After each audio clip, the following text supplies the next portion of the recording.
नमस्कार दोस्तों, मैं विश्वजीत, मेरा चैनल मास्टर जी के कहानी में आप सबका स्वागत करता हूं।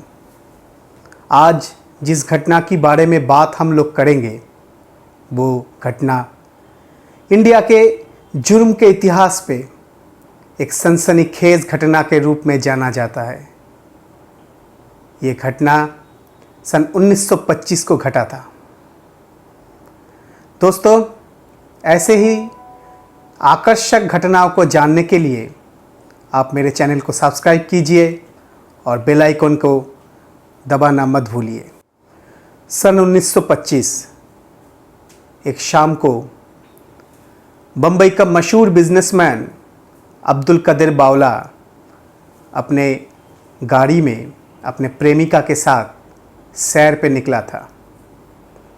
उनके साथ उनका वफादार ड्राइवर और मैनेजर था। अब घूमते घूमते वो लोग मुंबई के मशहूर मालावर हिल से गुजर रहे थे। अब्दुल कदीर बावला अपने प्रेमिका की तरफ देख के बार बार अपने जीवन की सुंदर पलों को याद कर रहे थे और सपने बुन रहे थे। अचानक पीछे से एक लाल रंग की गाड़ी आके उनके रास्ता रोक के खड़ा हो गया।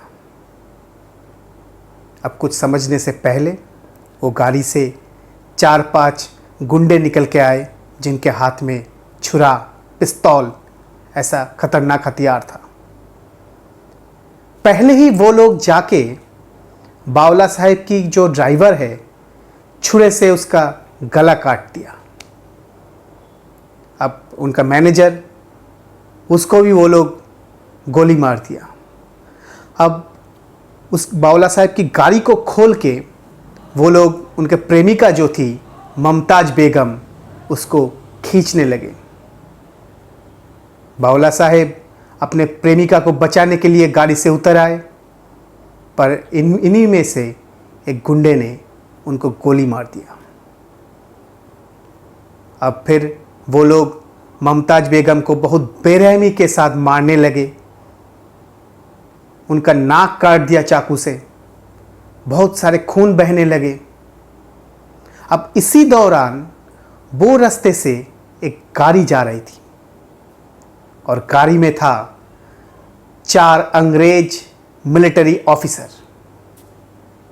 अब ये वारदात देखकर वो लोग तुरंत अपने गाड़ी रोक के बाहर आए और मुमताज को बचाने के लिए वो लोग कूद पड़े। गुंडों के साथ कुछ देर उनका हाथ सफाई हुआ। हाथ सफाई में गुंडों को यह पता चल गया था कि इन आर्मी ऑफिसर से वो जीत नहीं सकते, तो इसीलिए वो लोग भाग खड़े हुए। अब इनमें से एक बदमाश को वो आर्मी ऑफिसर ने पकड़ लिया। इसका नाम था सफ़ी। यह आदमी आगे जाके इस मामले में बहुत ही इंपॉर्टेंट किरदार निभाने वाला था। अब पुलिस आ गया था, बावला साहब को हॉस्पिटल ले गया, तो वहाँ पे पता चला कि उनका तो निधन हो गया है। मुमताज बेगम बुरी तरह से जख्मी थी, उनको अस्पताल में भर्ती किया गया। अब ये घटना के पीछे एक बहुत बड़ी साजिश थी और हम लोगों को अगर ये साजिश जानना है तो इस घटना से बहुत साल पहले हमको जाना पड़ेगा इंदौर। अभी इंदौर उस समय पे एक प्रिंसेप स्टेट हुआ करता था। अब ये प्रिंसेप स्टेट क्या है? क्योंकि वो जमाना अंग्रेजों के था, तो उस जमाने में कुछ स्टेट ऐसे थे, कुछ राज्य ऐसे थे जिनमें राजा रजवाड़ों की शासन हुआ करता था। अब इंदौर ऐसे ही एक राज्य थी। इंदौर का जो राजा था वो था महाराज होलकर।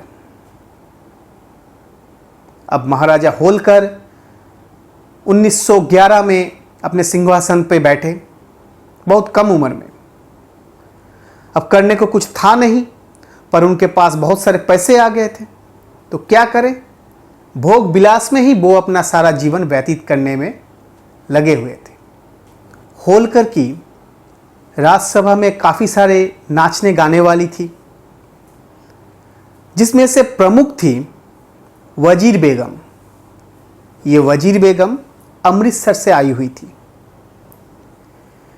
इसका गाना बहुत सुंदर था, दिखने में भी बहुत सुंदर थी। ये महाराज की बहुत ही चहेती थी। इसकी एक बेटी थी जिसका नाम है मुमताज। अब एक दिन मुमताज की उम्र तब 10 साल 12 साल होगी। वजीर बेगम की तबीयत खराब हो गई और राजा की सभा में उस दिन गाना होने वाला था। अब वजीर बेगम ने अपनी बेटी को सभा में भेज दिया कि राजा का जो मान सम्मान है वो बना रहे। अब मुमताज जाके इतना सुंदर गाना गाई वो सभा में कि हर कोई उसके प्रशंसा के तार बांधने लगा। अगले ही दिन राजा के सभा से फिर वजीर बेगम को बुलावा आ गया। तो वजीर बेगम डर गई कि मुमताज ने शायद कुछ गड़बड़ कर दिया हो अगले दिन या कुछ भूल कर दिया हो, तो डरी हुई राजा के सभा में गई। अब महाराजा उनसे कहा कि तुम्हारी बेटी तो बहुत सुंदर गाती है। तो वजीर ने कहा हाँ, ये तो सही है। तो महाराजा ने कहा ठीक है, तुम जैसे मेरे लिए गाती हो, मेरे सेवा करती हो, तुम्हारी बेटी भी आगे जाके मेरे सेवा करेगी। अब वजीर को ये बात बहुत अचंभित लगा, क्योंकि महाराजा होलकर जो थी वो तो सिर्फ गाना नहीं सुनते थे, उसके बाद जो गाने बजाने वाले होते थे उनके शारीरिक शोषण भी होता था। अब वजीर बेगम की बेटी मुमताज बहुत छोटी थी। वजीर बेगम ये समझ रही थी कि मुमताज की उम्र महाराजा की जो अपनी बेटी है उनसे भी छोटी है, पर यह बात वो कह नहीं सकती। तो वो महाराजा से हाथ जोड़ के कहा कि महाराजा वो तो बहुत छोटी है।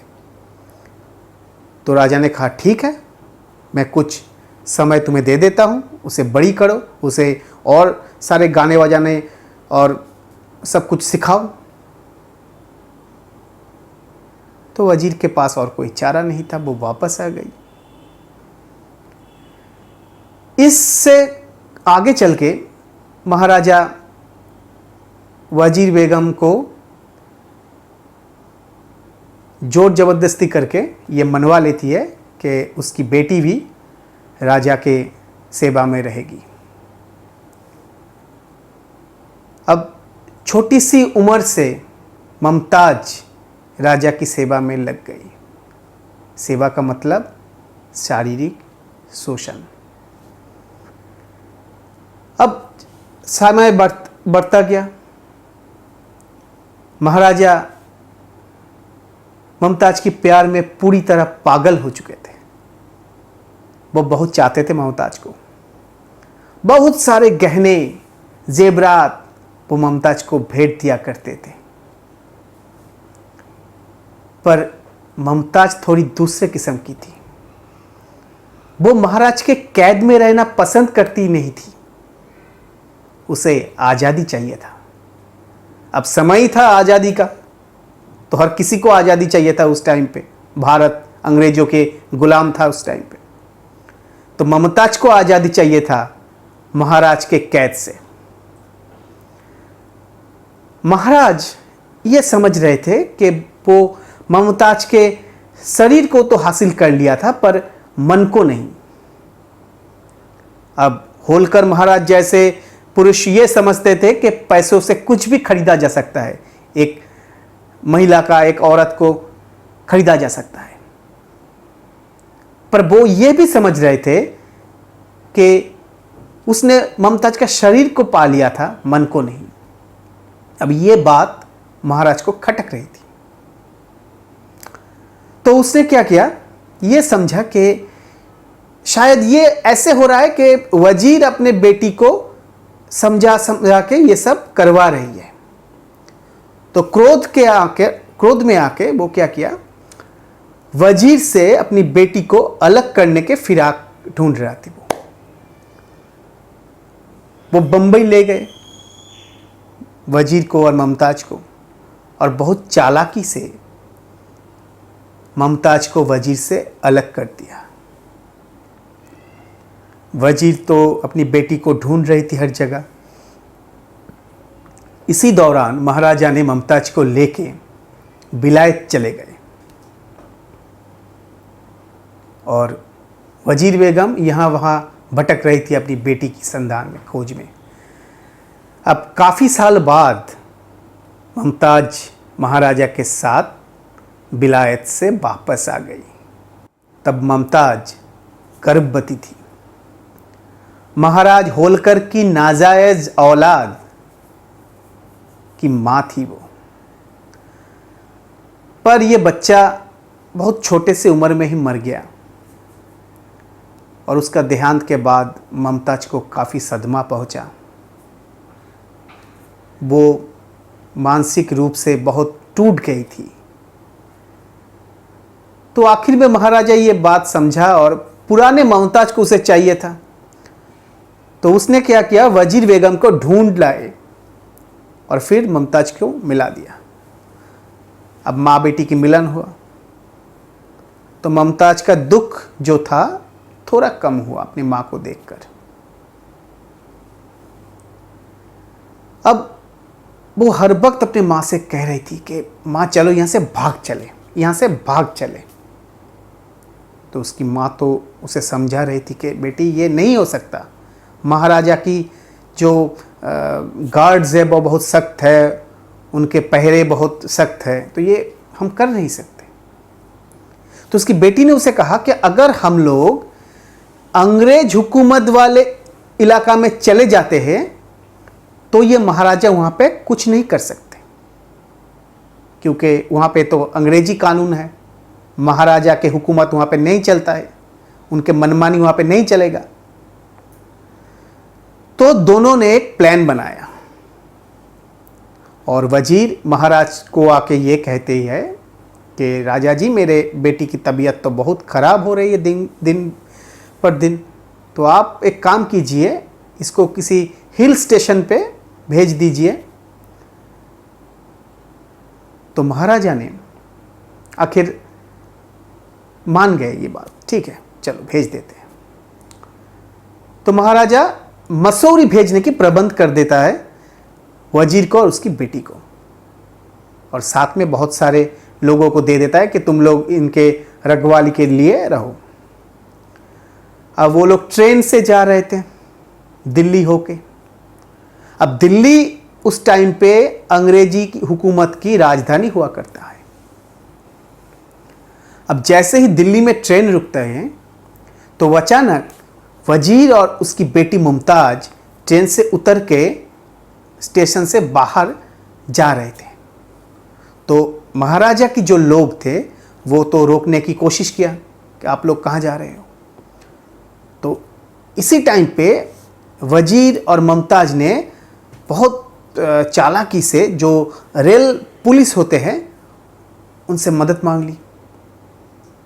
आप जो राजा की लोग हैं वो डर गए, वो लोग ने कुछ नहीं कहा। तो मुमताज और वजीर दिल्ली में चले आए और कुछ दिन बाद दिल्ली से वो लोग अपनी जो पुश्तैनी मकान है अमृतसर में वहाँ चले गए। अब राजा जी को तो ये जान के बहुत गुस्सा आ गया कि यार क्या हो गया, मेरे हाथ से तो मेरा चिड़िया निकल गया।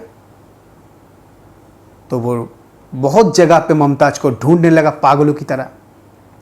उनको तो एक जोश आ गया था कि मुझे तो मुमताज को पाना है। सारी जगह पे उनका जो लोग है वो मुमताज को ढूंढने लगे। अब मुमताज और वजीर जाके एकदम सेटल हो गए अमृतसर में। पास वाला एक लड़का था बंसीलाल, वो वजीर की अपनी माँ की तरह देखता था और छोटा मोटा काम जो भी है वजीर का मदद कर देता था। अच्छा चल रहा था माँ बेटी की ज़िंदगी।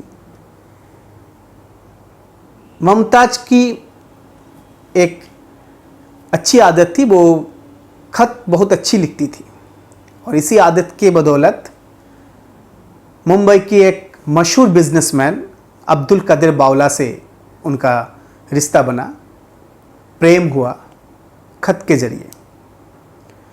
पर इसी दौरान एक दिन महाराजा के एक आदमी रामलाल अचानक उन्हें ढूंढते हुए अमृतसर पहुंच जाता है।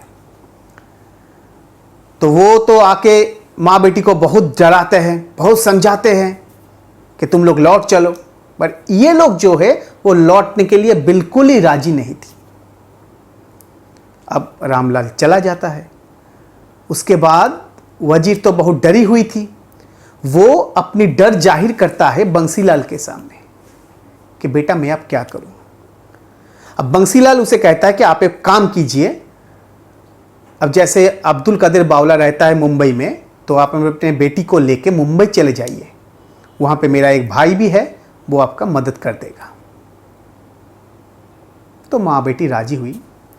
वो लोग एक सुबह मुंबई चले गए। अब मुंबई जब वो लोग आए तब बंसीलाल का भाई जो है वो बहुत मदद किया, एक घर में रहने के लिए बंदोबस्त कर दिया, अपने एक नौकर उसके साथ दिया। पर कुछ दिन बाद अचानक ये बात वजीर को पता चल जाता है कि ये बंसीलाल का भाई, उसका नौकर, हर कोई राजा का आदमी है, राजा से मिला हुआ है। तो वो तो बहुत ही डर जाती है। अब वो अपनी बेटी को ये सारी बात बताती है कि बेटी सावधानी से रहना। पर उसके मन में ये आस था कि आज नहीं तो कल बावला साहब से उनका बेटी जो है मुमताज की शादी हो जाएगी, फिर सब कुछ ठीक हो जाएगा।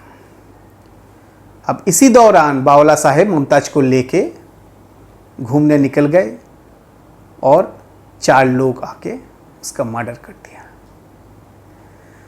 अब ये जो लोग पकड़े गए थे, पहले तो सफ़ी पकड़ा गया, उसके बाद पुलिस ने बाकी जो 3-4 लोग थे उनको भी पकड़ा और फिर कोर्ट में केस आया। यह केस बहुत पॉपुलर हुआ था क्योंकि इस केस में एक प्रिंसेप स्टेट की राजा को खींचा गया। उसके नाम बार बार उछला इस केस में, और राजा जी की तरफ से यह केस लड़ा कौन? मोहम्मद अली जिन्ना। हाँ, आप लोग सही सुन रहे हैं। पाकिस्तान की पहली गवर्नर जनरल और मुस्लिम लीग की मशहूर नेता मोहम्मद अली जिन्ना राजा जी की तरफ से यह केस लड़ा। और एक वकील था, एक बंगाली वकील जतिंद्र मोहन सेनगुप्ता, दोनों मिलकर यह केस लड़ा। अब वो लोग पहले तो ये बोल रहे थे कि नहीं, अब्दुल कदर बावला खुद ही गोली चला दिया, पर बैलिस्टिक रिपोर्ट से ये पता चल गया कि अब्दुल कदर बावला के पास कोई बंदूक नहीं था, ये गोली वो गुंडों ने ही चलाया था। फिर उन्होंने कहा कि मुमताज बेगम जो है वो तो ये महाराज से बहुत सारे पैसे लेते थे, बहुत सारे गहने लेते थे, तो वो तो प्रोस्टिट्यूट है। अब प्रोस्टिट्यूट का कैसा कानून के पास कोई अधिकार है? तो जज ने कहा नहीं, ये तो नहीं है, प्रोस्टिट्यूट हो या कुछ भी हो, वो एक औरत है और एक औरत के मर्जी के खिलाफ कोई भी उसे भोग नहीं कर सकता है, उससे शारीरिक संबंध नहीं बना सकता है, ये कानूनन जुर्म है। तो ये केस सिर्फ एक मर्डर केस नहीं था, ये केस था एक औरत की सम्मान की, उसके अधिकार की।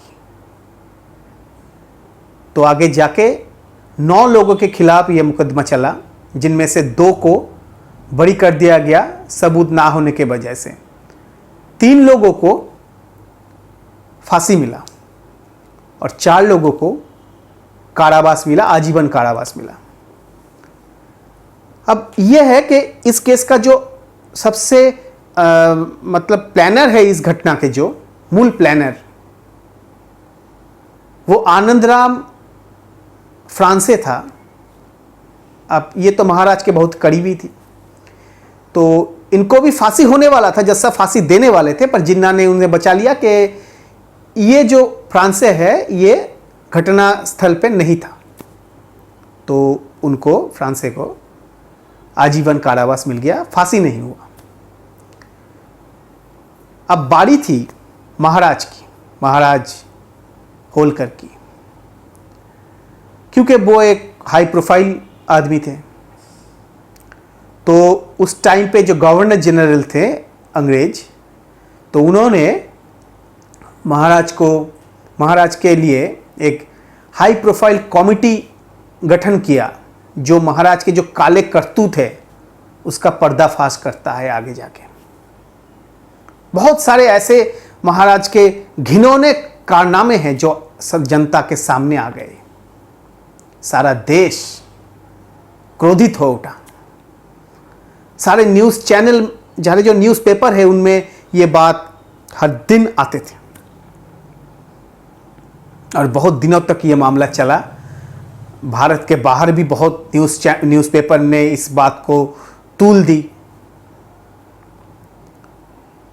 आखिर अंग्रेजों के जो प्रेशर में आके महाराज होलकर अपना सिंहासन त्याग देते हैं, अपने बेटे को सिंहासन में बिठाते हैं और खुद लंदन चले जाते हैं।